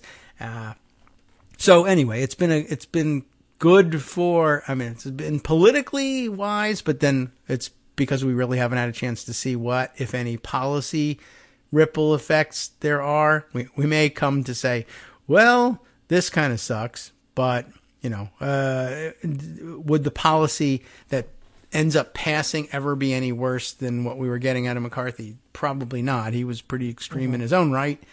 And while there are bigger, louder-mouthed extremists, the question of can they somehow use that loudmouth to get legislation past the Senate? No. So, no. Okay. And do we have a really good chance of getting the House back next year if it's Speaker Jim Jordan? Yes. Yes, we do. Think so. But that's assuming Jim Jordan can get 217 votes. And, yes. I don't know about that. That's a big if. Yeah. Well, okay. So we still have to stand by to see when that I don't even know what the timing is about this. They had a conference where nothing official happened except people aired their grievances last night. So Festivus. And boy, do they apparently have a lot of grievances. Okay. Some people are saying, well, what we need to do is change the rules so that we have somebody emerge out of our private meetings with 217 votes so we don't have that embarrassment on the House floor again. As if this isn't embarrassing enough. As if the floor fight is the only embarrassing thing. You've got a core of them saying with the attacks in Gaza, the attack on Israel, we've got to have somebody acting more as speaker, so let's give McHenry more power. Mm-hmm. And apparently asking the Democrats to go along with giving McHenry more power, which maybe he shouldn't have been such a little asshole to them last week. Or always, right? Or always. This is kind of his MO and always has been. I guess before he bought bow ties, he was more explicit. And I think the bow tie thing kind of coincided with I'm an elder statesman now. Yeah. But he's a jerk, and he kind of always has been. But there'll be some call for, well, maybe we should, if not permanently granted to him. This is going to be a long fight, and that there needs to be somebody being speaker. Yeah. And I don't know if Democrats are going to go along with that, someone being Patrick McHenry. Yeah, they don't have to. There's also, a real question about exactly how much power an interim Speaker Pro Tem does have. No one knows. No one knows because we've never done this before. And that and the House can decide how much he has. Right. But, this is not unusual in this sense. I would analogize this to the use of special rules for every bill on the House floor. I mean, if you're already doing that, then why not just say Democrats' position is it's a case-by-case basis how much power McHenry has. As a matter of fact, we're going to vote explicitly on how much power he has over each rule. Aid to Israel and Ukraine. Okay. Yeah. McHenry can put that on the floor. Right. Bring a rule that says it's okay and that he has this power, and we'll approve it for this instance. Does he have enough power to do something on Social Security? Maybe no. Abortion? Depends on depends on what it is, but you can literally say on a case by case basis, by bill, because we already do this. There's a whole committee for it. Right. So they should do that. So there. But yes, you can handle that, and you can say not only does McHenry have only the power that the House grants him, but you really can do it on each individual piece of legislation as appropriate. And it creates an opportunity for the illusion of bipartisan cooperation. Yes. I guess, if you want to. Although that'll be interesting because it would mean occasionally asking Democrats to vote for a rule for something. But if the rule includes this is the limit on the acting Speaker pro tem's power as far as this bill goes, yeah, you might find that. Yes, I'm voting to limit his power, to define it specifically with respect to this piece of legislation. I may vote against him tomorrow, but that's okay. It'll be an interesting and different situation. And we could be doing that for a long time. Yeah, I guess so. So yeah, very open question. And I guess the flip side of it is sometimes there'll be opportunities for McHenry to simply declare himself to have certain powers, and it'll be up to a coalition of 217, I guess, members to say yes or no to that each time.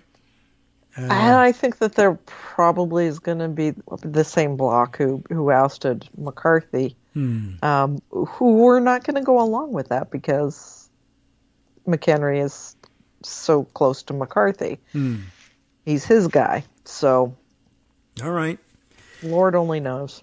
We'll see how this goes. Meanwhile, yeah, there's more. Government funding ends on November 17th. Yeah, that's still hanging out there.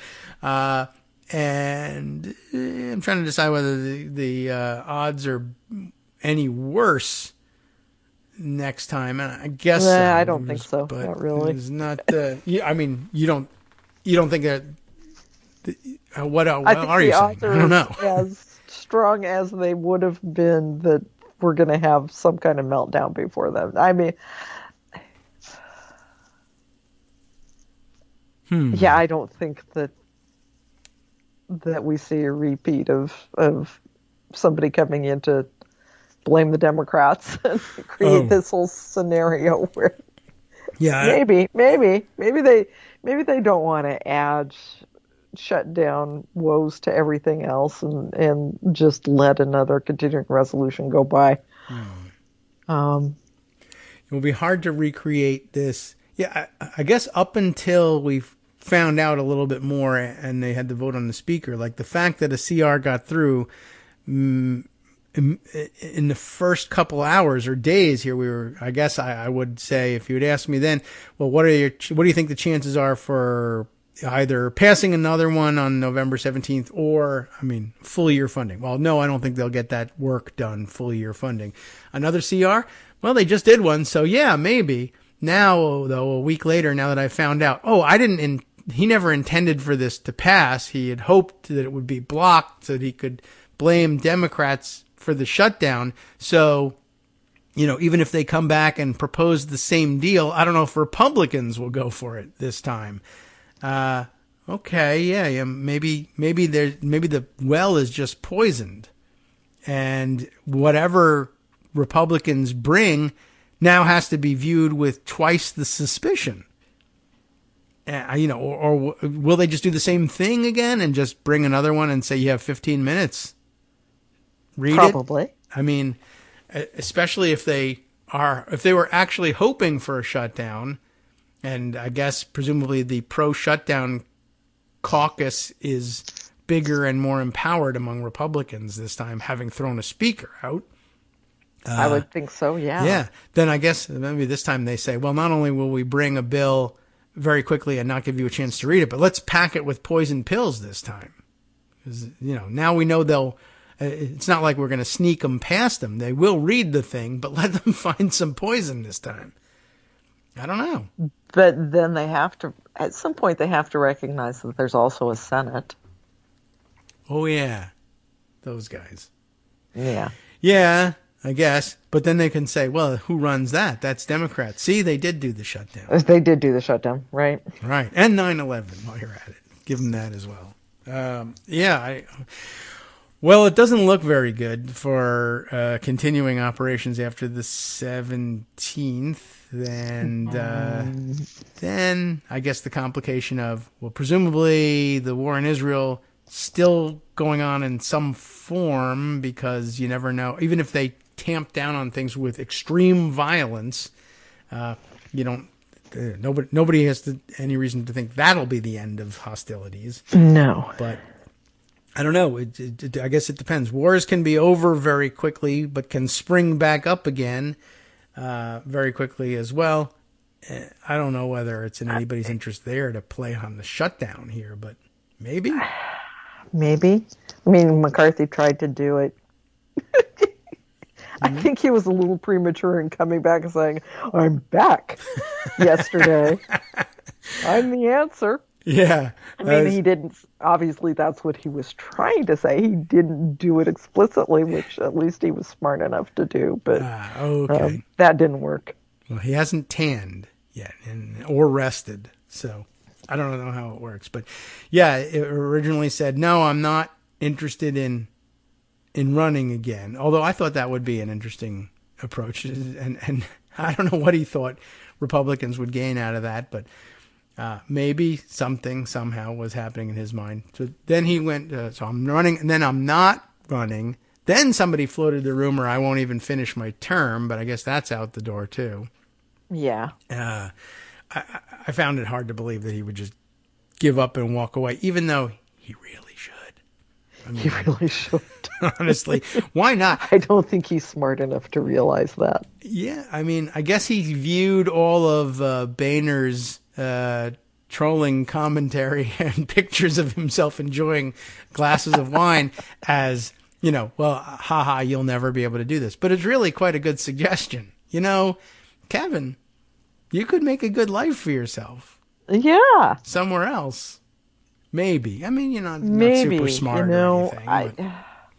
But do you like mowing lawns? Maybe he just doesn't like mowing lawns. He might not like mowing Still, lawns. I'm sure he there's something. Might not like wine. Yeah, right. Something that entertains him that we don't know about. Pipe cleaner art? Anything? He also is macaroni? Not, personally, he doesn't have a lot of money. He's a tremendous fundraiser. And I'm not exactly sure how he manages to do this, but he can raise a lot of money. But he hasn't for himself. Yeah. So he is among the poorer members of Congress. His net worth is like that will make a difference.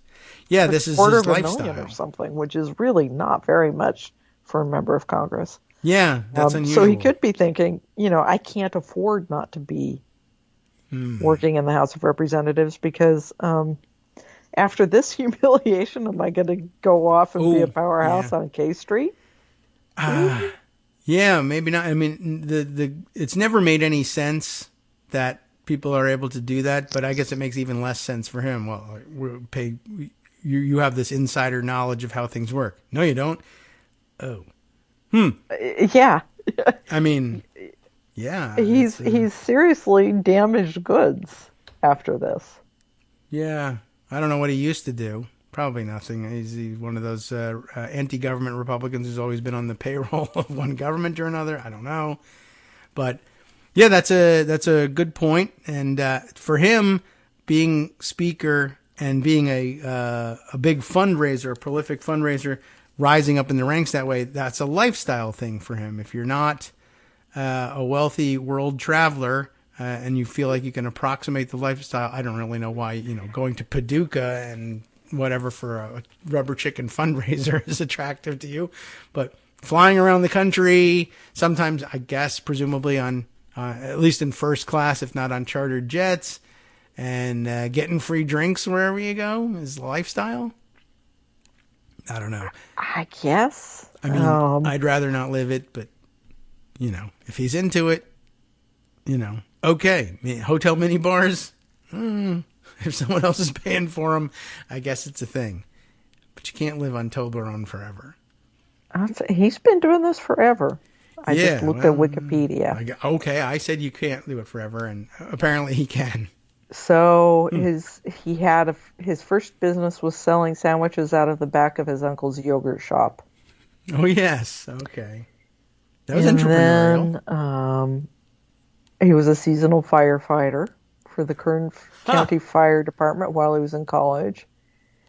And then he started in on his politics. Yeah. Working for Congressman Bill Thomas All right. And then working as staffer, and then he got elected to the California State Assembly. And that was it. And this is what he's done since. He sold sandwiches and was a seasonal firefighter, and then he did this. I guess that's enough. I like that. I'll, of course, point to that as entrepreneurial, right? Being, I'm selling sandwiches out of the back of my uncle's yogurt shop. Of course, I view it as you wouldn't even pay rent for your own business. You stole your uncle's real estate and sold. Said, okay, you were supposed to be selling yogurt, but you were selling sandwiches. So you were picking your uncle's pocket. Awesome. I'm sure he allowed it, but what a businessman. And then, of course, how has he been on funding seasonal firefighters as a Republican, by the way? Probably Good bad. Question. Good I question. wonder. That's actually sort of they did take care of this in the continuing resolution, which I was glad to see, because they were about to lose a huge chunk of federal firefighters, wild firefighters, because of money, because of they've been working essentially for minimum wage. They got a boost in one of the CARES Act, I think. No. I think was where they first boosted firefighter pay, but of course that was going to expire. It was going to expire on September 30th, but that was something that they got into the continuing resolution. So there is more funding for that. So yes, we do still have wildland firefighters, which is kind of important. Okay. So all right, that's good. You did okay there. All right, that's good news. And all right, so he doesn't really he have kind of has to. He's from California, right? You want to fund that because you don't want the whole state burning down, presumably. So there's good reasons, I'm sure, to do that. So at least it's not a total hypocrisy. But yeah, that's a good point. That there's no clear path to a continuation of the cushy lifestyle for him, because nobody thinks that their clients will think he knows what's going on in Congress. Well, yeah, I mean, he's capital L loser on his forehead. Nobody has lost like Kevin McCarthy has lost in the history of the United States. That's Nobody else has been ousted as speaker. Nobody else. Being able to count votes is actually a pretty extraordinarily important thing among lobbyists. Like, are we winning? Are things going okay? Do we need to do any more? If this comes to the floor, will we win? Who do we need to talk to? And you have to wonder about that too. In his skill set. The whip, Scalise's majority leader, were they telling McCarthy, maybe we don't go to the floor with this right now because we don't have votes? Were they telling him that? Were they letting him flail? Were they telling him, we got it, let's go? Was he ignoring them? Was he thinking, I can force enough Democrats to help me that we'll just go ahead and go to the floor? I mean, he took a lot of stupid votes. He did. Losing on the motion to proceed on the defense appropriations 3 times? Yeah, that's pretty remarkable. It takes a big level of fail to do that repeatedly. And so you got to wonder, where were Emmer and Scalise? Tom Emmer is the whip. Yeah. And was it that they were doing their best and also failing, or was it that they were saying, well, if we sabotage this whole thing and say, you're fine, go to the floor, maybe they'll oust him as speaker and, it's a fair shot they'll replace him with one of us. It's possible. I don't know. Were they telling him and he was ignoring them? That's also possible. That's entirely possible. Very Trumpian. He and Scalise have never been particularly close. In fact, they don't like each other from all reports. Okay. You could see Scalise sabotaging him, or you could see McCarthy ignoring him. Yeah, you're all wrong. Because of personal animosity, they just, I don't know. Yeah, it'll be interesting to find out. Here's something, we can wait for a book to report this. So we don't need to know that necessarily right now, as opposed to all you people who have been writing books about the then president committing crimes in real time and saving it for later. That's bad. But that's bad. This sort of behind-the-scenes stuff is okay. Whatever happened with McCarthy, we can wait and find out on that. There's not like national security. Right. Oh, well. In the meantime, I mean, I guess there's national security implications, of course, in the middle of this crisis. But even without this crisis, we still had Ukraine and questions about what McHenry is or isn't at this point. Is he a Gang of Eight member? Is he not? They say he's not. I kind of don't want him to be, but. No. I mean, I guess so. There's no, majority requirement for consensus out of the 8, so it doesn't matter that there's only 7. I guess that's okay. But usually you want the guy with the 50,000-foot view of what's going to happen in the House and what's coming to the floor to have some idea of what's going on national security wise. But even if they gave him the information, he might not know, because he's never been good at dealing with national security information anyway. No. So maybe you don't want him anywhere near it. A lot to think about. Okay. Well, let's see. Next week brings us 1 week closer to the shutdown. In fact, I guess it'll be a month to the next shutdown deadline, because it's October 17th next Tuesday.